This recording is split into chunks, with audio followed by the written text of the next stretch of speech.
Sir புத்தர் மேல ஒருத்தன் காரி துப்பிட்டான் சார். வேற ஒன்னும் புத்தர் தப்பன்ல, அவர் நல்லவரா இருந்தது பிடிக்கல. சில பேருக்கு அடுத்தவன் நல்லவனா இருந்தாலே பிடிக்காது தெரியுமா உங்களுக்கு? இவன் நல்லவனா இருக்கிறதால தானே இவனோட என்ன கம்பேர் பண்றாங்கம்பா. இவன் கெட்டவனா ஏன் இருக்கக்கூடாதுன்னு கேட்பான். புத்தர் ஒன்னும் இல்லை, நார்மலா இருந்தாரு. அவர் மேல ஒருத்தன் காரி துப்பிட்டான். அவர் என்ன பண்ணார், தான் துணியால அதை தொடச்சிக்கிட்டு அவனை பார்த்து ஒரு கேள்வி கேட்டார். நீ இன்னும் ஏதாவது சொல்ல விரும்புகிறாயான்னு கேட்டார். நீ இன்னும் ஏதாவது சொல்ல விரும்புறியா அப்படின்னு.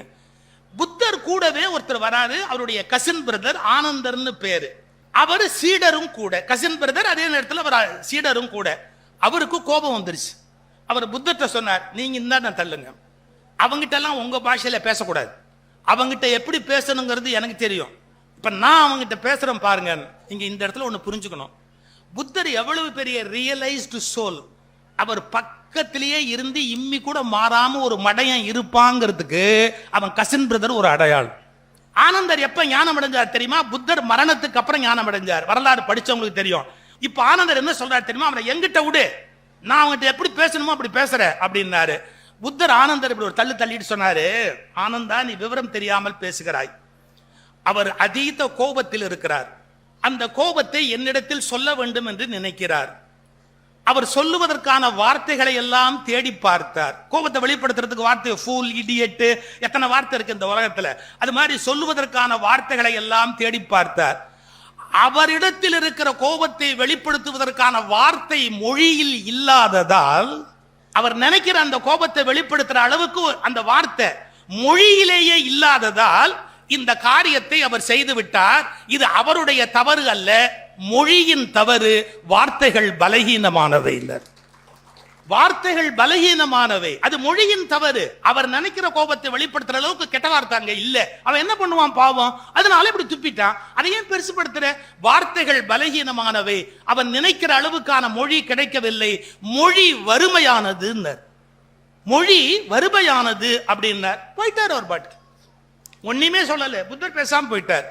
சார் இவர் போயிட்டு வரத்துக்குள்ள இவனுக்கு ஒரு செகண்ட் அந்த முகம், அவர் பேசின முறை, அவருடைய அந்த ஆறானா ஒளி வெள்ளம் மேலேந்து வர்றது எல்லாம் இவனை என்னமோ பண்ணுச்சு.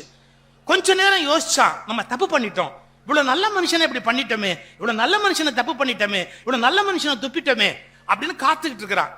மறுநாள் காலையில அவர் நதியில குளிக்கிறதுக்கு வர்றாரு புத்தர்.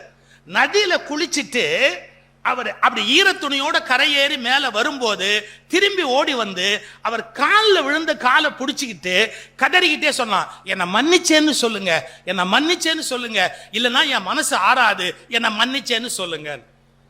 இப்பவும் புத்தர் ஒரு வார்த்தை சொன்னார், ஆனந்தா இப்போதும் அவர் ஏதோ சொல்ல விரும்புகிறார். அவர் நினைப்பதை வெளிப்படுத்துகிற அளவுக்கு மொழி இல்லாததால் இந்த காரியத்தை செய்தார். எது காலை பிடிச்சது காரணம்? மொழி வறுமையானது. அவருடைய நன்றியை வெளிப்படுத்துறதுக்கான மொழி இல்லை, அதனால மொழி வறுமையானது, அதனால இந்த காரியத்தை பண்ணார். அவன் சொன்னா நீ என்ன இப்படி ஏமாத்த முடியாது, நீ மன்னிச்சேன்னு சொன்னா மட்டும்தான், நீ என்ன மன்னிச்சேன்னு சொன்னா மட்டும்தான் நான் இந்த இடத்தை விட்டே புறப்படுவேன். புத்தருடைய லாஜிக் ஆர்குமெண்ட் பாருங்க. அவர் கேட்டாரு, ஒரு நிமிடம், நேற்று என் மீது காரி துப்பிய நீ வேறு, இன்று என் காலில் விழுந்து கண்ணீர் விடுகிற நீ வேறு. நீ நேற்று இருந்த அதே வெறுப்போடும் அதே உணர்வோடும் இப்போது இருக்கிறாயா? இல்லை. மனிதர்கள் மாறிக்கொண்டே இருப்பார்கள். நேற்று இந்த நதியில் நான் கால் வைத்தேன், அந்த தண்ணீர் ஓடிவிட்டது, நதி நகர்ந்து கொண்டே இருக்கிறது.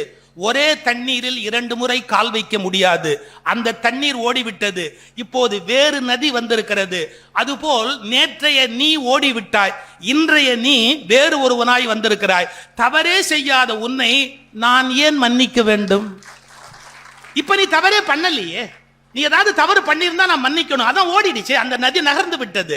இப்ப நான் உன்னை எதுக்கு மன்னிக்கணும்? மன்னிக்க வேண்டிய அவசியமே இல்லையே. இது ஒரு ஆச்சரியமான விஷயம் சார். யாரோ தவறு பண்ணிட்டு தான் நினைச்சு நாம மன்னிக்கிறதா நினைக்கிற பாருங்க, அதுவே தவறு. அவனுக்குள் ஒரு மாற்றம் நிகழ்ந்திருக்கிறது என்று மகிழ்வதோடு நம்முடைய வேலை முடிஞ்சு போகுது.